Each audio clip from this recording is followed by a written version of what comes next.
ಬೆಳವಣಿಗೆಗಳ ಬಗ್ಗೆ ವಾತಾವರಣ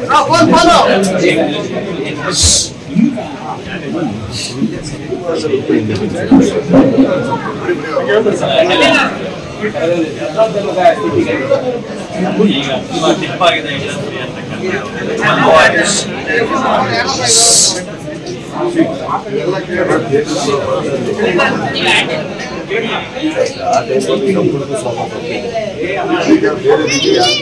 ಇಂಡಸ್ಟ್ರಿ ಹೋಗ್ಬಿಟ್ಟು ಸೇರಿ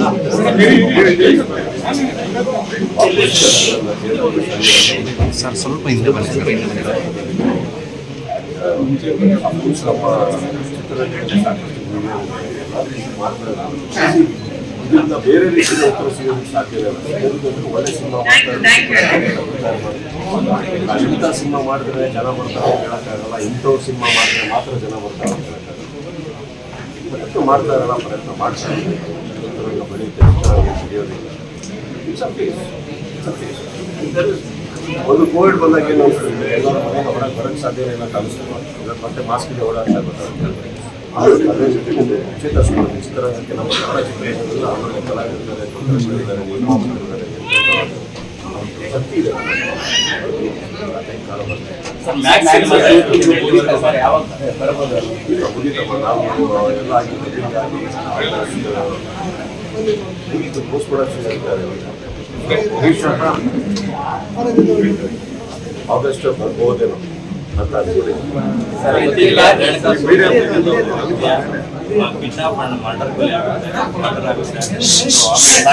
ಪ್ರಕರಣ ಕೂಡ ಆಗುತ್ತೆ. ಅದರಲ್ಲಿ ಸುಮಾರು ಒಂದು 17-18 ಜನ ಅರೆಸ್ಟ್ ಕೂಡ ಮಾಡ್ತಾರೆ. ಅದು ಕನ್ನಡ ಚಿತ್ರಕ್ಕೆ ಒಂದು ಕಪ್ಪು ಚುಕ್ಕಿ ಆಗಿದೆ. ಇವಾಗ ಎಲ್ಲೆಡೆ ಅದ್ರ ಬಗ್ಗೆ ಚರ್ಚೆಗಳಾಗ್ತಿದೆ. ಇದು ದರ್ಶನ್ ಅವರು ಕೂಡ ಅರೆಸ್ಟ್ ಆಗಿರ್ತಕ್ಕಂಥದ್ದು, ಅವರು ಕೂಡ ಕಾನೂನಿನ ಬಲೆಯಲ್ಲಿ ಸಿಕ್ಕೊಂಡಿರ್ತಕ್ಕಂಥದ್ದು. ಏನ್ ಹೇಳ್ತಾರೆ ಸರ್?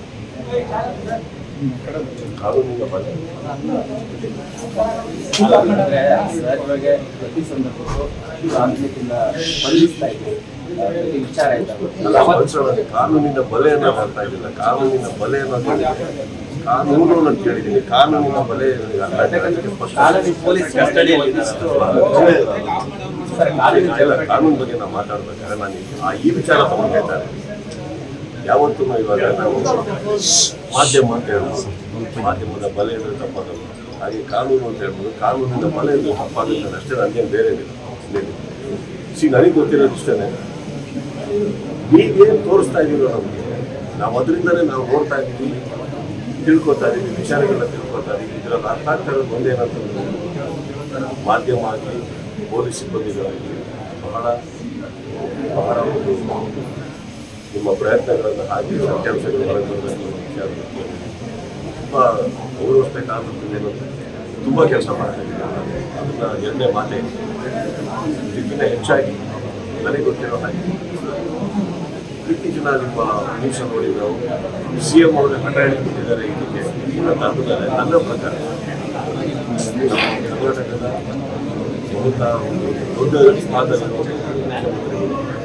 ಮಾಧ್ಯಮದವರು ಪೊಲೀಸ್ ಸಿಬ್ಬಂದಿ ಕರೆಕ್ಟಾಗಿ ಕೆಲಸ ಮಾಡ್ತಾ ಇದ್ದೀನಿ ಅಂದಾಗ ನನಗೆ ಬೇಕಾಗಿರೋದು ಒಬ್ಬ ನಾವು ಕಾಮನ್ ಮ್ಯಾನ್ ಆಗಿಸಿ ಇವಾಗ ಕಲಾವಿದರ ಹೆಸರಾಗಿ ಇನ್ನೊಬ್ಬರ ಹೆಸರು ನನಗೆ ಬರೋದು ಏನಂತಂದ್ರೆ ನಾವು ಅವ್ರ ಪರ ಇವ್ರ ಪರ ಅಂತ ಮಾತಾಡೋದು ತಪ್ಪಾಗುತ್ತೆ, ವಿರುದ್ಧವಾಗಿ ಮಾತಾಡೋದು ತಪ್ಪಾಗುತ್ತೆ. ಆ ಫ್ಯಾಮಿಲಿಗೆ ನ್ಯಾಯ ಸಿಗಬೇಕು, ಆ ಹೆಣ್ಮಗುಗೆ ನ್ಯಾಯ ಸಿಗಬೇಕು. ಎಲ್ಲೋ ಪಾಪ ಓಡಾಡ್ಕೊಂಡು ಆ ರಸ್ತೆ ಮಾತ್ರ ಬಿದ್ದಿದ್ರು, ಭಾಳ ಬದುಕಬೇಕಾದ ರೇಣುಕಾ ಸ್ವಾಮಿ ಅವ್ರಿಗೆ ನ್ಯಾಯ ಸಿಗಬೇಕು, ಹುಟ್ಟಬೇಕಾಗಿರೋ ಆ ಮಗುಗೆ ನ್ಯಾಯ ಸಿಗಬೇಕು. ಎಲ್ಲದಕ್ಕಿಂತ ಹೆಚ್ಚಾಗಿ ನ್ಯಾಯದ ಮೇಲೆ ಎಲ್ಲರಿಗೂ ಒಂದು ನಂಬಿಕೆ ಹುಟ್ಟಬೇಕು ಅಂತಾರೆ. ಇದಕ್ಕೆ ಒಂದು ಒಳ್ಳೆ ನ್ಯಾಯ ಆಗಬೇಕು. ಇಷ್ಟು ಹೇಳಿ ಬಂದೇ ಹೊರತು ನಮಗೆ ನೀವು ತೋರಿಸಿರೋದು ನಮ್ಗೆ ಹೊರತು ಏನು ನಾವು ನೋಡ್ತೀವಿ. ಇದು ಆ್ಯಕ್ಚುಲಿ ಪ್ರತಿಯೊಂದು ನಮಗೇನು ವಿಚಾರ ಗೊತ್ತಿದ್ದೀವಿ, ನಾವೇನು ಸ್ಟೇಷನ್ ಒಳಗಿಲ್ಲ, ನಾವೇನು ಯಾವ ಸ್ಥಳದಲ್ಲೂ ಇಲ್ಲ, ನೀವೇನು ತೋರಿಸ್ತಾ ಇದ್ದೀವಿ ಅದನ್ನು ನೋಡ್ತಾ ಇದ್ದೀವಿ. ಭಾಳ ಸ್ಪಷ್ಟತೆಯನ್ನು ಹೇಳ್ತಾ ಇದ್ದೀವಿ. Of course everybody's heart goes out to that family and not only that family. ಏನೋ ಸರ್ ಅದೇನೋ ಸರಿ ಕಾಣಿಸ್ತಾ ಇಲ್ಲ ದ ಹೋಲ್ ಅಟ್ಮಾಸ್ಫಿಯರ್. ಆ್ಯಂಡ್ ಇದಕ್ಕಿಂತ ಹೆಚ್ಚಾಗಿ ಚಿತ್ರರಂಗಕ್ಕೆ ಒಂದು ನ್ಯಾಯ ಸಿಗಬೇಕಾಗಿದೆ ಸರ್. ಕಾರಣ ಏನಂತಂದರೆ ಯಾವುದೋ ಚಿಕ್ಕ ಚಿಕ್ಕ ವಿಚಾರ ಯಾವ್ಯಾವುದೋ ವಿಚಾರಗಳು ನಡೀತಾ ಇರೋದೇನಿದೆ, ಚಿಕ್ಕ ಚಿಕ್ಕ ವಿಚಾರಗಳು ನಾನು ಹೇಳ್ತಾ ಹಿಂದೆಯಿಂದ ತಗೊಂಡ್ರು ಪ್ರತಿ ಟೈಮಲ್ಲೂ ಚಿತ್ರರಂಗದ ಮೇಲೆ ಏನಾದ್ರು ಒಂದು ಬರ್ತಾ ಇರುತ್ತೆ.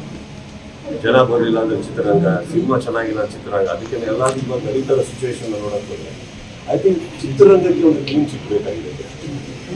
ಕಲಾವಿದರು ಪ್ರತಿಯೊಬ್ಬರು ಇಲ್ಲಿ ತುಂಬ ಜನ ಇದ್ದಾರೆ. ಚಿತ್ರರಂಗ ಅಂದರೆ ಒಬ್ಬರು ಇಬ್ಬರಿಂದಲ್ಲ, ಏನಾಗಿದೆ ಎಲ್ಲದಕ್ಕೂ ಒಂದು ತೀರ್ಮಾನ ಸಿಕ್ಕಿ ಕರೆಕ್ಟಾಗಿರೋ ಯಾರು ಆರೋಪಿಗಳು ಅಂತ ಅಂದ್ಕೊಳ್ತಾರೋ, ಕರೆಕ್ಟಾಗಿ ಯಾವ ರೀತಿ ತೀರ್ಮಾನ ಮಾಡ್ತಾರೋ ಅದೆಲ್ಲ ಸೇರಿ ಒಂದು ನ್ಯಾಯ ಸಿಕ್ಕಿದಾಗ ಎಲ್ಲದಕ್ಕಿಂತ ಹೆಚ್ಚಾಗಿ ಚಿತ್ರರಂಗನೂ ಅಷ್ಟೇ ಖುಷಿ ಪಡ್ತೀವಿ. ಯಾಕಂದರೆ ಸರ್, ಈಗ ಚಿತ್ರರಂಗದಲ್ಲಿ ಒಂದು ಅಲೆ ಎತ್ತಿದೆ. ಅಂದರೆ ಚಿತ್ರರಂಗದಿಂದ ದರ್ಶನ್ ಅವರನ್ನು ಬ್ಯಾನ್ ಮಾಡಬೇಕು, ಅವರ ಸಿನಿಮಾಗಳು ರಿಲೀಸ್ ಮಾಡಬಾರ್ದು ಒಂದು ಕಡೆ, ಮತ್ತು ಅವರು ಮುಂದಿನ ಈ ಕೇಸ್ ಆದ ಬಳಿಕ ಬೇರೆ ಯಾವುದೇ ಸಿನಿಮಾಗಳಲ್ಲಿ ನಟಿಸಬಾರ್ದು ಅಂತಕ್ಕಂಥದ್ದು ಒಂದು ಅಲೆ ಇದೆ.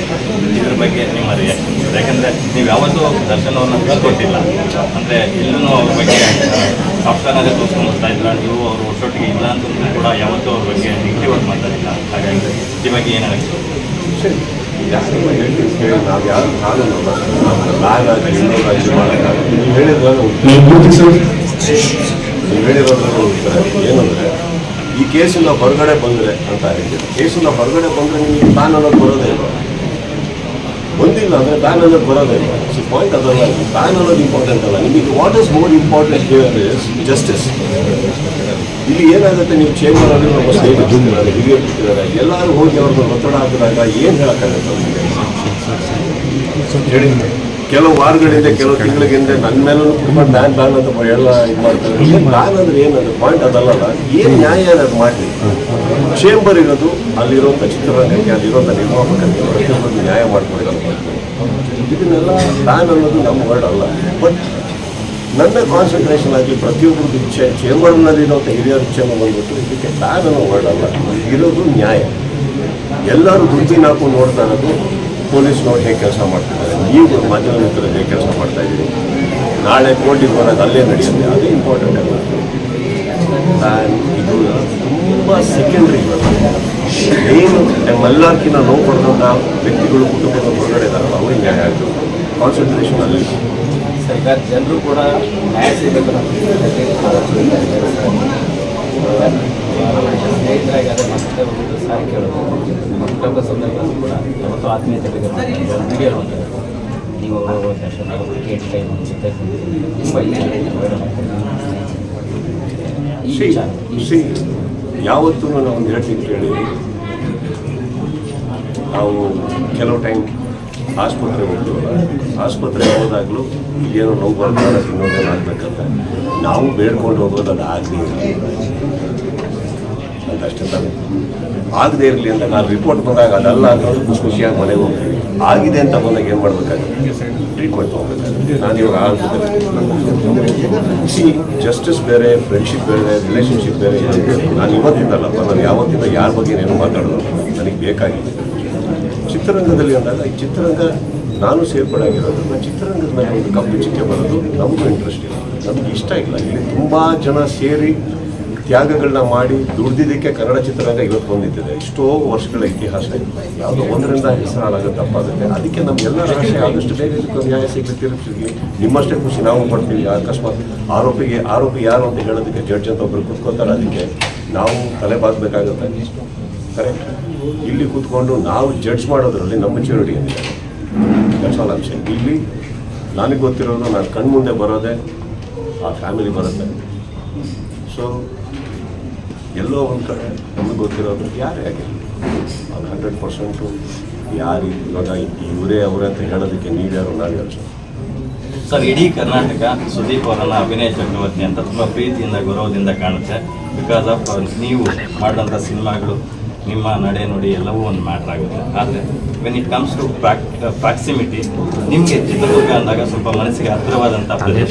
ನೀವು ಸಾಕಷ್ಟು ಸಾಮಾಜಿಕ ಕಾರ್ಯಗಳನ್ನು ಅಲ್ಲಿ ಮಾಡಿದ್ದೀರಾ. ಹಾಗಾಗಿ ಚಿತ್ರದುರ್ಗದ ಮೂಲದ ವ್ಯಕ್ತಿಯೊಬ್ಬರು ತೀರ್ಕೊಂಡಿದ್ದಾರೆ. ಸೊ ಅವ್ರ ಫ್ಯಾಮಿಲಿಗೆ ಏನು ಹೇಳ್ತೀರಾ? ಸಾಕಷ್ಟು ಇದು ಆ್ಯಕ್ಚುಲಿ ಸರ್ ಏನು ಹೇಳ್ತೀನಿ ಕೇಳಿ, ಇಲ್ಲಿ ಒಂದು ಜೀವ ಹುಟ್ಟಿತು ಇಲ್ಲ ಒಂದು ಜೀವ ಹೋಯ್ತು ಅಂದಾಗ ಇಂಥ ಊರಲ್ಲಿ ಹುಟ್ಟಿದ್ರೆ ಮಾತ್ರ ಅದನ್ನು ಜಾಸ್ತಿ ಸಂಭ್ರಮಿಸ್ತೀನಿ, ಇಲ್ಲ ಇಂಥ ಊರಲ್ಲಿ ಮಾತ್ರ ಹೋಯ್ತು ಅಂದರೆ ಅದನ್ನು ಜಾಸ್ತಿ ದುಃಖ ವ್ಯಕ್ತಪಡ್ತೀನಿ ಅಂತ ಹೇಳೋಕ್ಕಾಗಲ್ಲ ಸರ್. ನಾನು ಒಬ್ಬ ಕರ್ನಾಟಕದ ಮೂಲೆ ಮೂಲೆ ಮೂಲೆ ಮೂಲೆ ಮಾತನಾಡೋದು ನಾನು ಸೇರ್ತೀನಿ ಅವ್ರನ್ನ ಮಾಡೋಕ್ತಾರೆ. ಮೊನ್ನೆ ಅಷ್ಟೇ ಒಂದು ಊರಲ್ಲಿ ಹೋದಾಗ ನಾನು ಹೇಳಿದೆ, ಅವರು ತುಳುನಾಡು ಬೇಕಾದ್ರೆ ನಾನೇ ಪ್ರೀತಿಯಿಂದ ಹೇಳಿದ್ದಲ್ಲ ಸರ್, ನಮ್ಗೆ ಹೊರಗಡೆ ಮಾಡ್ಬಿಟ್ರಲ್ಲ ಅಂತ. ಹಾಗಲ್ಲ ಸರ್, ಚಿತ್ರದುರ್ಗ ಊರಾಗಲಿ, ಶಿವಮೊಗ್ಗ ಊರಾಗಲಿ, ಪ್ರತಿಯೊಂದು ಕರ್ನಾಟಕದಲ್ಲಿರೋ ಊರು ನಮ್ಮ ಪ್ರೀತಿಯಾದಂಥ ಸ್ಥಳ ಇರ್ಬೋದು. ಆದರೆ ಕರ್ನಾಟಕದಲ್ಲಿ ಹುಟ್ಟಿರುವಂಥ ಪ್ರತಿಯೊಬ್ಬ ವ್ಯಕ್ತಿನೂ ಕನ್ನಡಿಗ ಅಂದಮೇಲೆ ಅವ್ರಿಗೆ ಹತ್ರನೇ ಇರ್ತಾರೆ ಸರ್.